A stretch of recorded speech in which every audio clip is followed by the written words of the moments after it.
കാസർഗോഡ് ബന്തെടുക്കയിൽ വിദ്യാർത്ഥികളെ കൊണ്ട് അധ്യാപകരുടെ പാദപൂജ ചെയ്യിപ്പിച്ചതായിട്ടാണ് പരാതി. ബന്തെടുക്കയിൽ കക്കച്ചാൽ സരസ്വതി വിദ്യാലയത്തിലാണ് ഈ പരിപാടി നടന്നത്. വിദ്യാർത്ഥികളെ കൊണ്ട് കാല് പിടിപ്പിക്കാനൊന്നും ഈ അധ്യാപകർക്ക് ഒരു മടിയില്ലേ? ഭാരതീയ വിദ്യാനികേതന്റെ കീഴിൽ പ്രവർത്തിക്കുന്ന സ്കൂളാണിത്. വിരമിച്ച 30 അധ്യാപകരുടെ കാൽ വിദ്യാർത്ഥികളെ കൊണ്ട് വെള്ളം തളിച്ച് പൂക്കളിട്ട് പൂജിപ്പിക്കുകയായിരുന്നു. അർച്ചന രവീന്ദ്രനുണ്ട് കൂടുതൽ വിവരങ്ങളുമായി. അർച്ചന രവീന്ദ്രൻ, ഇത് ഏത് സാഹചര്യത്തിലാണ് ഇങ്ങനെ ഒരു പരിപാടി സംഘടിപ്പിച്ചത്?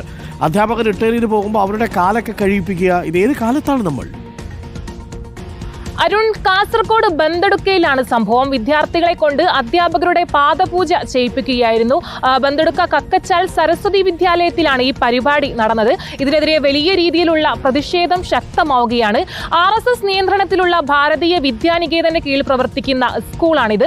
പൊതുവെ ഭാരതീയ വിദ്യാനികേതന്റെ സ്കൂളുകളിൽ വ്യാസ ജയന്തി ദിനം, ഗുരുപൂർണിമ എന്ന പേരിൽ പരിപാടി നടത്താറുണ്ട്. അത്തരത്തിൽ പരിപാടി നടത്തുന്നിടെയാണ് ഈ ചടങ്ങ് നടത്തിയതെന്നുള്ള നമുക്ക് ലഭിച്ച വിവരവും. വിരമിച്ച 30ഓളം അധ്യാപകരുടെ കാലാണ് ഇത്തരത്തിൽ കുട്ടികൾ കഴുകിയത്. അത് ദൃശ്യങ്ങളിൽ വ്യക്തവുമാണ്. കാൽ വിദ്യാർത്ഥികളെ കൊണ്ട് വെള്ളം തളിച്ച് പൂക്കളിട്ട് പൂജിക്കുകയായിരുന്നു എന്നിപ്പോൾ നമ്മൾ ദൃശ്യങ്ങളിൽ കാണുന്നുണ്ട്. എന്തായാലും ഇപ്പോൾ ഈ സംഭവത്തിനെതിരെ പ്രതിഷേധം ശക്തമാവുകയാണ്. ഈ സംഭവം അപരിഷ്കൃതവും അതുപോലെ പ്രതിഷേധാർഹവും ആണെന്നുൾപ്പെടെയുള്ള കാര്യങ്ങളാണ് ഇപ്പോൾ SFI ഉൾപ്പെടെയുള്ള വിദ്യാർത്ഥി സംഘടനകൾ ഇപ്പോൾ പ്രസ്താവനയിലൂടെ പറഞ്ഞിരിക്കുന്നതും. വിദ്യാഭ്യാസ രംഗം വലിയ രീതിയിലുള്ള പുരോഗമന കാഴ്ചപ്പാടുകൾ ഉയർത്തിപ്പിടിക്കുമ്പോഴാണ് ഇത്തരത്തിലൊരു സംഭവം ഉണ്ടായതെന്നും ഈ വിഷയത്തിൽ അന്വേഷണം പ്രഖ്യാപിക്കണമെന്നും ഉൾപ്പെടെയാണ് ഇപ്പോൾ SFI അടക്കം വ്യക്തമാക്കിയിരിക്കുന്ന ഒരു കാര്യവും. നിതിന്മാരാർ പറയുന്നു ഓരോരോ പ്രാന്ത്, അല്ലാതെ എന്ത് പറയാൻ എന്നുള്ളതാണ്. ശരിയാണ് അല്ലേ? മനുഷ്യർക്ക് ഓരോ കാലത്ത് ഓരോന്ന് തോന്നും.